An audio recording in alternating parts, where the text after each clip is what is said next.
bienvenue, ravi de vous retrouver comme à l'accoutumée dans votre émission L'Instant Matin.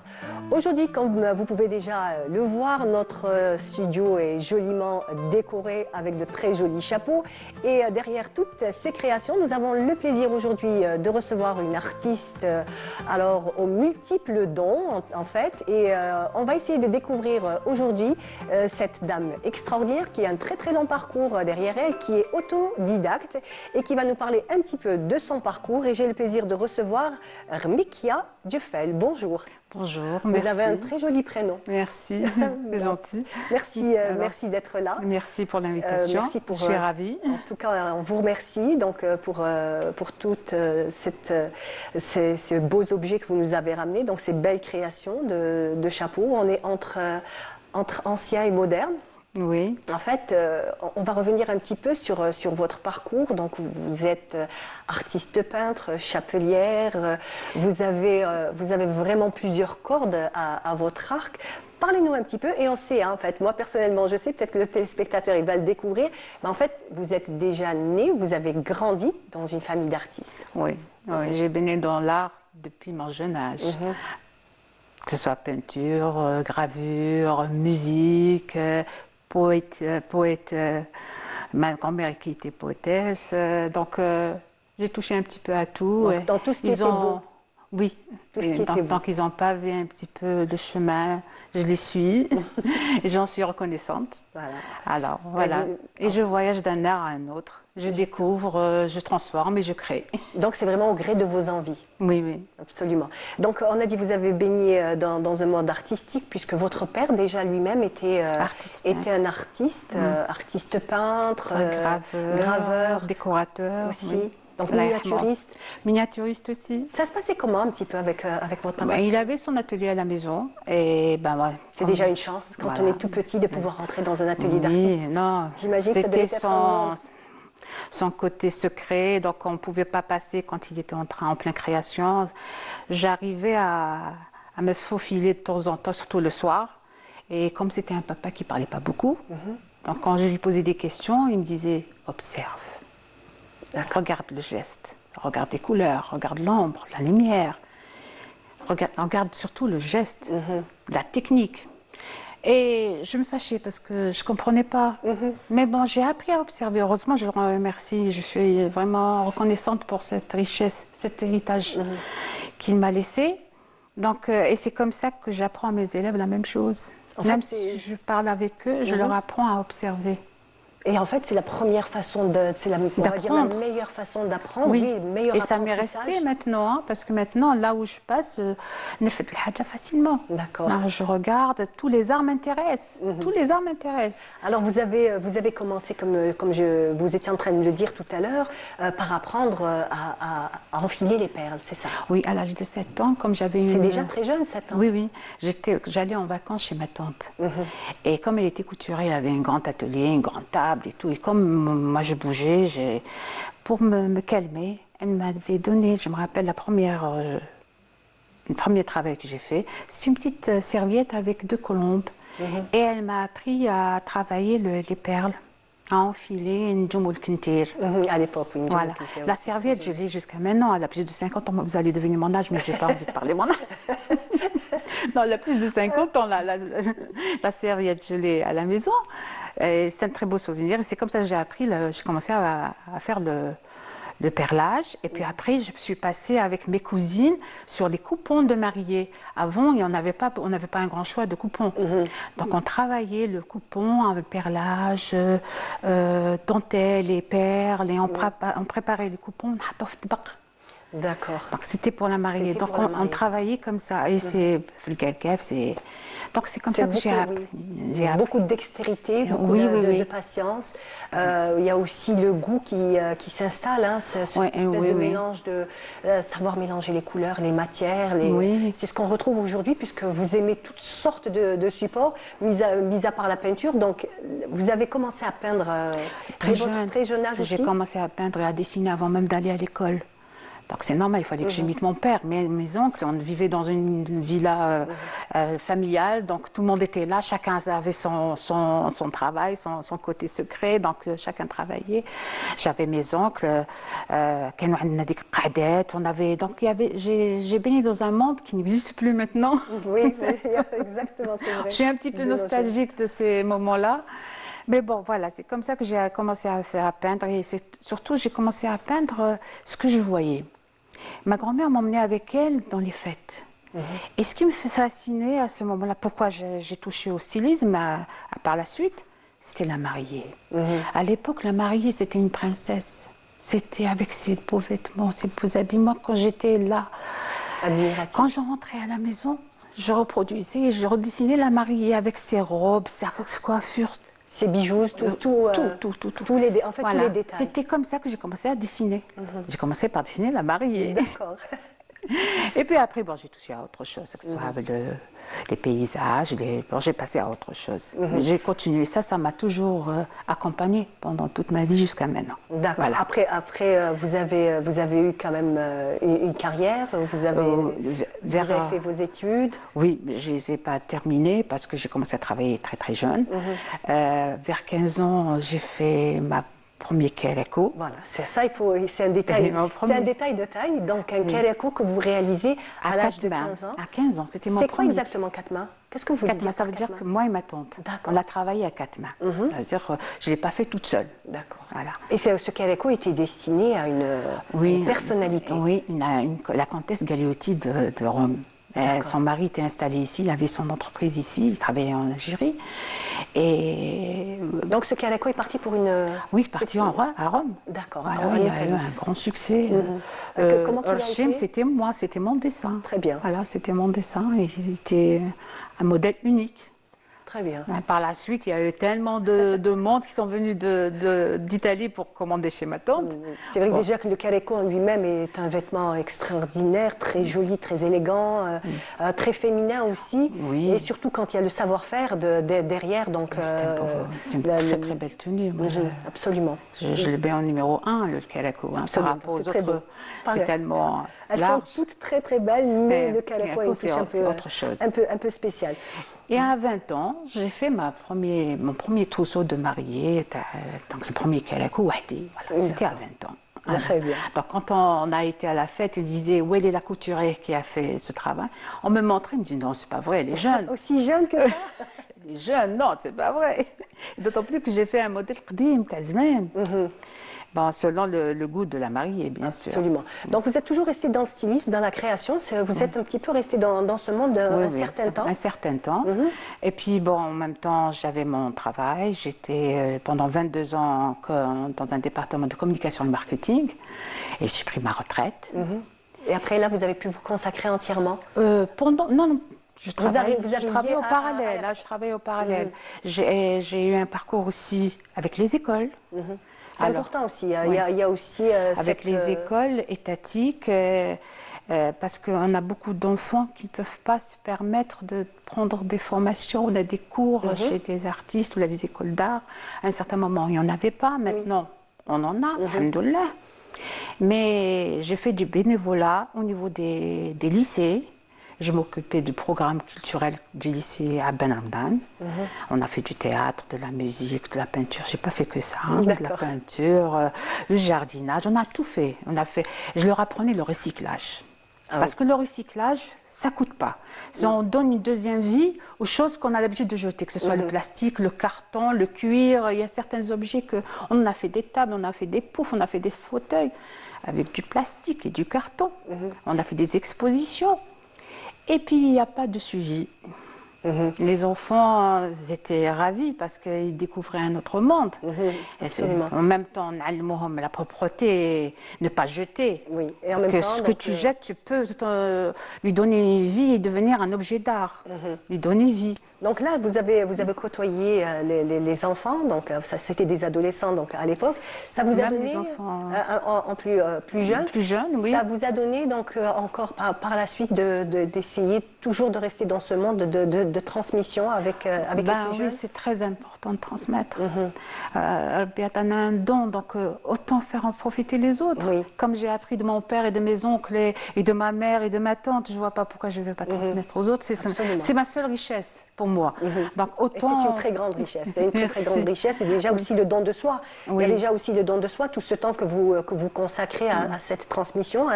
Et peut-être que ça peut paraître, aujourd'hui on fait quelque chose et après on ne le refait pas, ça peut revenir. Ce qu'il faut savoir, c'est que ça peut revenir 20 ans plus tard, se dire j'ai appris ça et le remettre.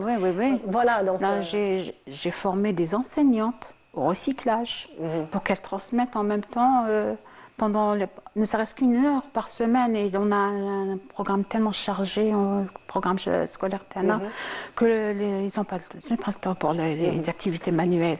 Justement, c'est pour ça qu'il faut le dire, dernièrement, ça a été un petit peu, on a tout revu, donc le ministère de l'Éducation a revu les horaires, donc les enfants, on essaye de leur donner un peu plus de temps pour faire d'autres activités, que ce soit sport ou autre, même aussi tout ce qui est activités manuelles, artistique. parce qu'ils en ont besoin Absolument. d'avoir ça dans leur vie. Donc c'est un petit peu ça qui a été votre leitmotiv pendant toute votre vie. Ensuite est arrivé le moment où vous avez décidé d'exposer. Donc vous m'avez dit, vos tableaux étaient un petit peu, c'était pour vous, c'était Non, votre j'ai jardin exposé mes secret. tableaux. Je suis mosaïste aussi. Très bien. J'expose ma mosaïque. C'est la seule formation que j'ai faite en art, qui est la mosaïque. Qui est la mosaïque. Qui est la mosaïque. Là, vous êtes parti carrément faire une formation. Oui, c'est la seule, parce que je voulais vraiment, j'adore cet art et je l'ai découvert et on m'a fait aimer cet art. J'ai eu une très bonne formatrice, je ne sais pas si je peux citer son nom, Bouchara de Dar el Jazair, qui m'a vraiment fait aimer la mosaïque. Et par la suite, elle nous encourage, elle est toujours derrière nous.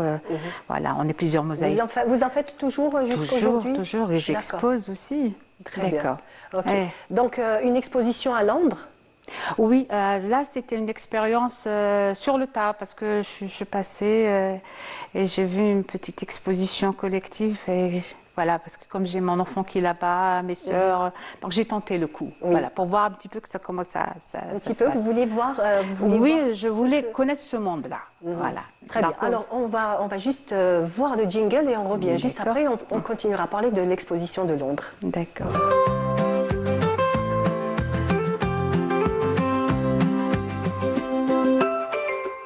De retour, vous êtes toujours dans l'instant matin et on était en train tout à l'heure, juste avant le jingle, de parler de cette exposition que vous avez fait à Londres. Vous avez exposé quoi exactement? Des petites peintures parce que j'ai pas pris même matériel avec moi, donc j'étais obligée de travailler des petites aquarelles, des petites des petits cadres, des petits tableaux. C'est seulement pour être dans le milieu et voir comment ça se passe. Et quelle a été votre impression donc, quand vous avez à l'international exposé? J'imagine que c'est différent. C'est différent. C'est un autre monde. C'est un autre monde. Les gens s'intéressent, quand ils découvrent. Ils aiment tout ce qui est unique, tout ce qui est original. Ils s'intéressent les uns aux autres. Voilà. Et votre touche, on va dire, votre touche... Moi, je suis impressionniste. Donc, je suis dans l'impressionnisme. Voilà. Très bien. Donc ensuite, il y a aussi un événement auquel vous avez participé cette année. À propos des chapeaux, comme je vous le disais, vous avez plusieurs cordes à votre arc, vous avez énormément de passion.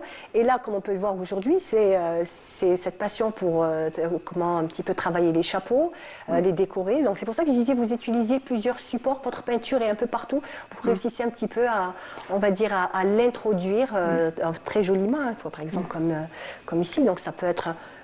alors un chapeau très simple, voilà, comme on peut le voir. Alors à l'écran, ce qu'on voit, alors on a deux chéchillettes. C'est la chéchilla revisitée. C'est la chéchilla revisitée. Et un chapeau peint, voilà. Très joli, très féminin, donc pour le chapeau et même pour la chéchilla, il faut le dire. Donc la chéchilla pendant très très longtemps, ça fait partie de notre patrimoine. Absolument. Donc autant la montrer, et voilà, j'ai commencé le chapeau il y a presque 9 ans de ça, et c'est par hasard. Oui. C'est grâce à ma fille. Qui devait participer à un festival international qui est le Comic Con. Donc elle a choisi une tenue victorienne, semi-victorienne, elle voulait un chapeau haute forme. Alors je lui ai dit... Maman est styliste, pourquoi autant le faire. Bah oui, bien sûr. Je me lance des défis malgré que parfois c'est impossible. Mais Mais en fait, c'est ça qui vous booste. Je dirais que c'est ça votre... Mais je lui ai fait quand même son chapeau haute forme. Elle a présenté même j'ai confectionné sa tenue qui était un style steampunk. Et à partir de là, je me dis, ça, je viens de découvrir quelque chose. Oui, alors j'aime Malgré que travailler je faisais les chapeaux. chachiyas avant. Donc le chapeau, c'est autre chose. Donc j'ai commencé à manipuler, à expérimenter, à essayer de faire le chapeau. Je le faisais carrément, je confectionnais. Et quand j'ai été m'informer de comment on fabrique un feutre, j'ai vu que les étapes, c'est énorme. Oui, c'est énorme. tout un savoir-faire. Ah, Donc, c'est un chapelier, savoir, modiste, oui. Ça passe par 10 phases, et c'est énorme et puis ça coûte très très cher. Donc je me suis dit, autant pas trouver autre chose.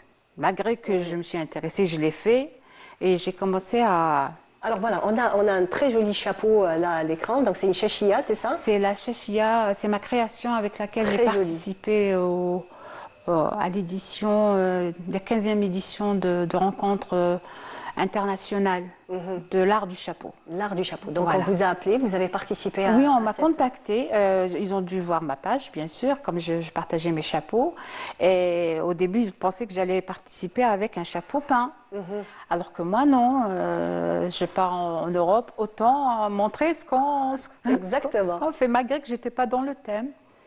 Et comme il y avait un jury quand même très connaisseur et Il faut dire qu'il y avait de grandes marques de haute couture qui oui, étaient c'est présentes. international. C'est international. Il y avait des Américains, des Canadiens, des Romains, des Italiens, des Japonais. Bon, hein, c'était mondial. Et j'étais la seule Algérienne parmi eux avec une chachia revisitée. Et Je ne pensais pas que j'allais être sélectionnée. Hein. Et donc, comment que ça a été, on va dire, perçu, cette chachia? Bah, la preuve, elle a été sélectionnée, elle a été exposée pendant toute l'année en Europe, quoi. Très bien. En France. Donc, une belle expérience. Très belle expérience, très beau partage, très belle rencontre. En tout cas, une belle ambassadrice, vous avez fait de cette chachia qui autrefois était. Oui, ils ont rajouté portée. le drapeau algérien pour la première fois. Oui. Ils étaient étonnés qu'il y ait une Algérienne parmi eux. C'est vrai Voilà. que d'abord, c'était. Alors voilà, là, on peut les voir à l'antenne. Donc, très, très jolie chachillette. Pour femmes, hein, c'est Pour très, très femmes, beau. je fais des chapeaux aussi pour hommes.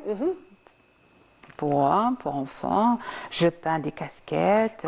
Comment ils ont été perçus, donc, ces chapeaux que vous avez peints la première fois quand vous les avez fait découvrir? Les gens étaient bizarrement intéressés au début parce qu'ils disent oh c'est beau, c'est magnifique, c'est la première fois qu'on voit ça en Algérie.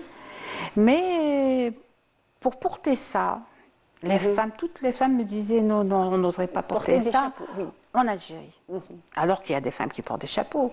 Mais c'est un Absolument. peu, oui, voilà, Absolument. pour eux c'est un peu trop, c'est un peu stylé, c'est un peu, on va attirer le regard. Il y en a qui viennent vers moi me commander des chapeaux, mais pour aller en vacances à l'étranger, là-bas on peut se permettre, ici non, alors que non. Non, alors que non, hein, franchement, le chapeau commence à se démocratiser. Je me suis, en fait, c'est un constat personnel, hein, parce que bon, quand il arrive l'été, il faut se dire que nos étés sont très longs, sont très chauds. Oui, très Il y a chauds. aussi, on parle très souvent de protection, surtout maintenant, la protection contre les UV. Tous les dermatologues, tous les médecins ont tiré la sonnette d'alarme, donc essayer de s'exposer le moins possible. Ouais. Bon, après, pour le corps, on arrive un petit peu à se cacher, mais il reste le visage qui est un petit peu, c'est un Oui, peu et complexe. il faut protéger. quand Et même. donc, le chapeau commence vraiment à être Les porté. jeunes, j'ai beaucoup une clientèle très jeune qui achètent mes chapeaux. Voilà.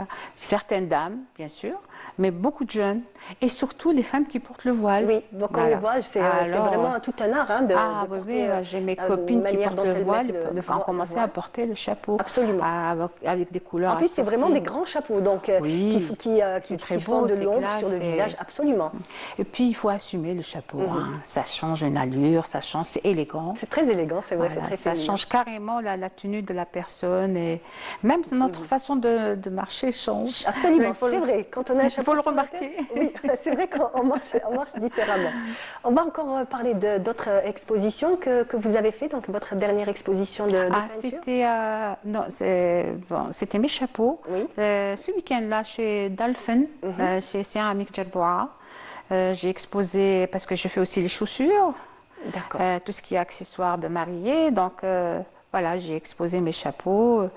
Et on aura bientôt, Inch'Allah, ce week-end-là, c'est au Centre des Arts Al-Kounouz, chez Madame Khadija Mohamsadi, qui va nous permettre de rester avec elle pendant 3 jours. D'accord. Voilà, Et là, voilà. vous allez exposer toujours les chapeaux? Les chapeaux, mosaïques et autres. Voilà.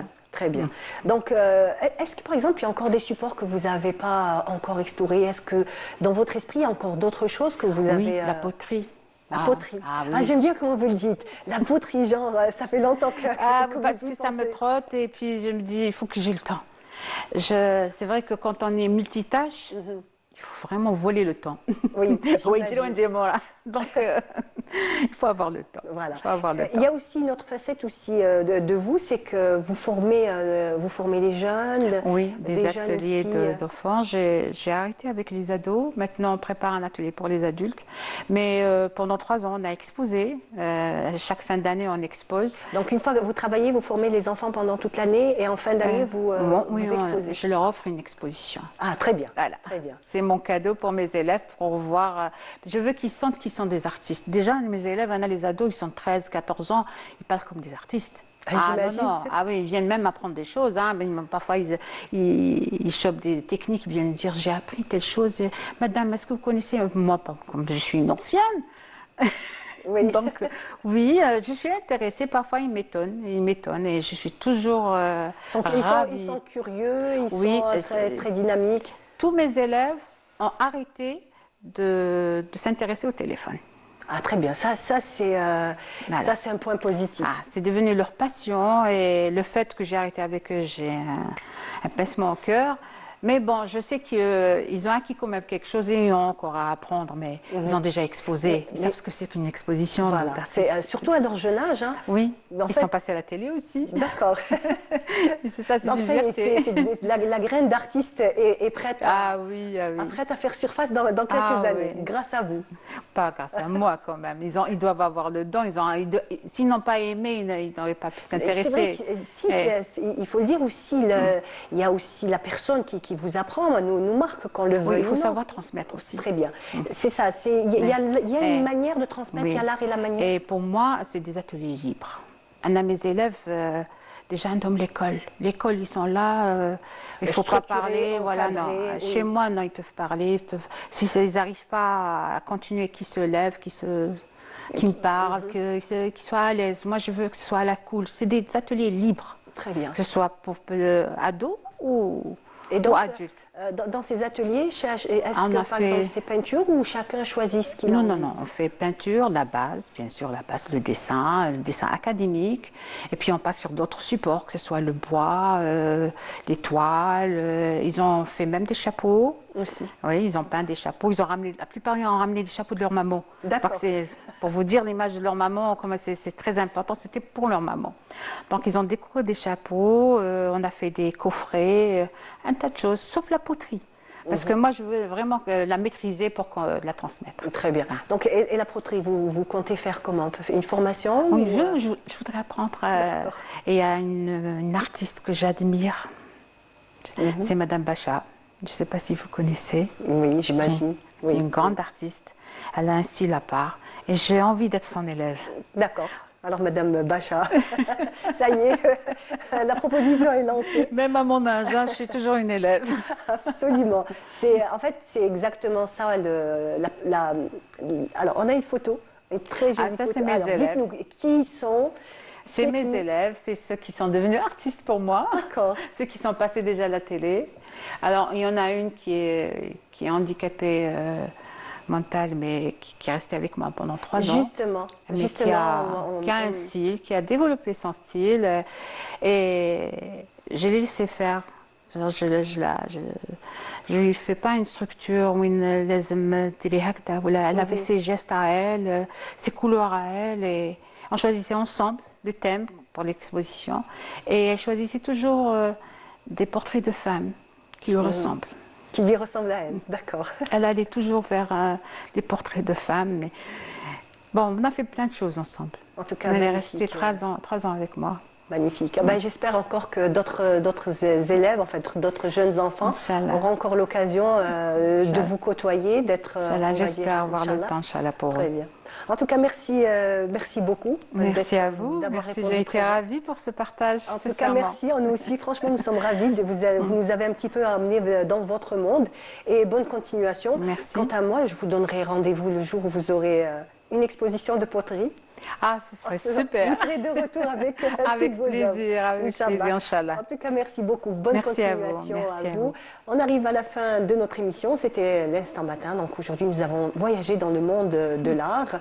J'espère que vous avez apprécié. Je vous dis, restez bien entendu sur les programmes de Canal Algérie. Quant à moi, je vous dis à bientôt, Inch'Allah. Au revoir.